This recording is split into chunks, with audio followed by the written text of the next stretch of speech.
এত গরমেও যদি আপনার মনটা চিকেন চিকেন করে তাহলে এই চিকেন রেসিপিটা আপনার জন্য।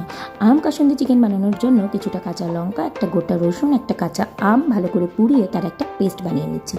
পেস্টের মধ্যে আমরা একে একে দিয়ে দেবো হলুদ গুঁড়ো, ধনে গুঁড়ো, জিরে গুঁড়ো এবং কাসুন্দি আর কাঁচা আমের টকটা ব্যালেন্স করার জন্য আমি এখানে একটু জ্যাগি পাউডার দিচ্ছি। আপনারা চাইলে চিনি বা হানি যেটা আপনার কাছে থাকবে সেটা আপনি দিয়ে দেবেন এবং সাথে একটু সর্ষের তেল দিয়ে ভালো করে চিকেনের সাথে মাখিয়ে চিকেনটাকে ম্যারিনেট করতে দেবো 8 ঘন্টার জন্য। জেনারেলি এই চিকেনটাতে আলু যায় না, তবে আমি চিকেনে আলু খেতে পছন্দ করি তাই একটু আলু দিচ্ছি।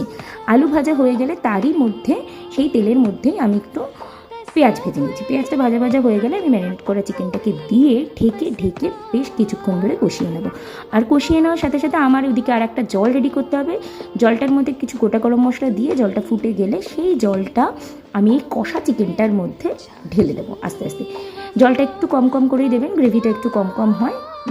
গ্রেভিটা দিয়ে দেওয়ার পরে গ্রেভিটা ভালো করে ফুটে আসলে আপনি তার মধ্যে একটু হলুদ, ধনেপাতা কুচি